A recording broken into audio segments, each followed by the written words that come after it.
Talk of old or antique violin cases, and most people think of this, the ubiquitous coffin case. What's less well known is the role that the United States of America played in transforming this item from a 19th century mass-produced German or French case into the wonderful cases we know today. So our story really begins in the middle of the 19th century. 1850 to 1860, America was still very underdeveloped, very little infrastructure. It was at war with itself, very little time for music. So what happened was necessarily most violin cases came from Europe, and this is an example of one from Germany. This is a better quality one, heavy, thick wood, and the curved ends carved rather than bent. Bulky and heavy. So towards the end of the 19th century, American violin case production was limited, but often very good, occasionally harking back to early European originals, like this one, the so-called holster case, which is end loading. The violin is introduced scroll first and the bow tip first into an open end, showing that the final design of a violin case hadn't really been settled. This example is very nice. It has an Eastlake design handle, very American. But America, the last few years of the 19th century, was gearing up for showtime. And here it is, the radical design for a new century, launched by the New Jersey firm of Malbec and Whitmore. This patented design used a brand new manufacturing technique of resin in a mould. Today this doesn't sound so unusual, but then it was. And what was even more radical about it was the design. No straight lines anywhere. Everything is gently curving. Whatever we think about the aesthetic of it, it is remarkable and a game changer. Not particularly luxurious inside, but in every other respect, radical. To the extent that in Europe, violin cases of this design, curved lines, became known in France as the étui américain, and production in France, and to some extent Germany, transformed to try and copy this style of case, but of course they were encumbered by the patents. A very important aspect of this case, an aspect still sought after today, is that it was extremely lightweight.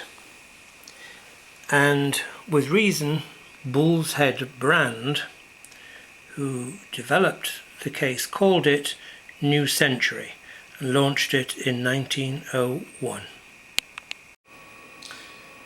In France, they avoided the American patents by moulding the cases out of papier-mâché, which was very lightweight, but not at all durable, very impractical.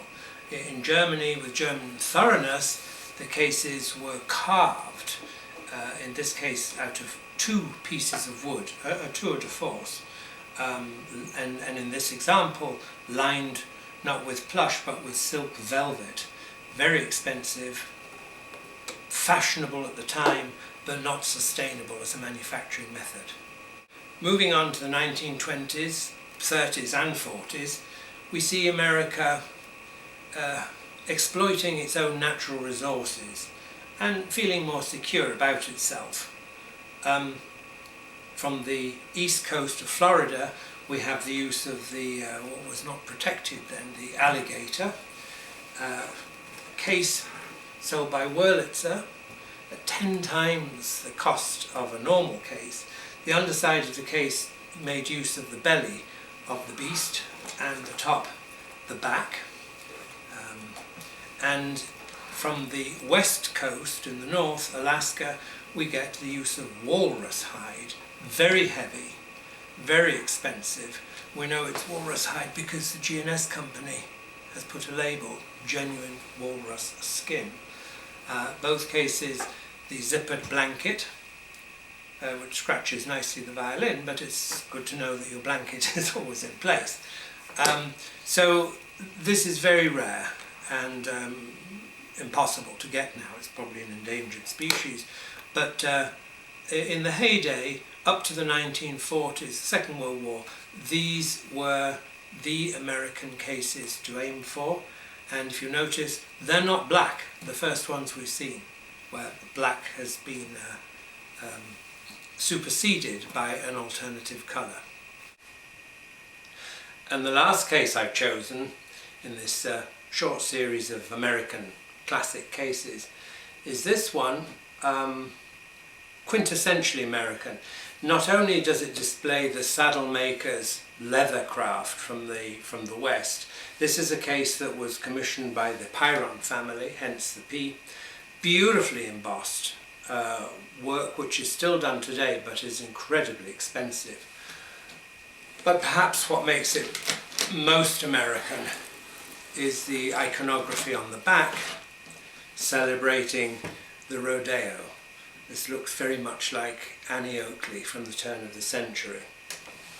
The double violin case, it hasn't fared very well. It has some wormholes in it and some stains, but beautifully made, with a unique form of holder for the violin bow, little flaps, very unusual. It's the detail that makes this a masterpiece of American craftsmanship, from the reinforced corners to all the various types of strokes and cuts used to create the design, which is exuberant but always tasteful. Today, very little artisanal case making goes on in America. The one exception is Leroy Weber, who, as the inventor of the suspension system, ranks as one of the greatest contributors to violin case making, and he's still alive and working. For the rest, most cases are now made offshore. We have to mention the American Case Company and Bobilock, who've both made significant contributions to American case making. Well, I hope I've conveyed some of the interest that I have in the subject. This is only one aspect of global case production, and to cover it all, I've written this book, and you can read more about it. The American case making is just one chapter. The others covered in the art and history of violin case making are England, Italy, France and Germany, and last but not least, America.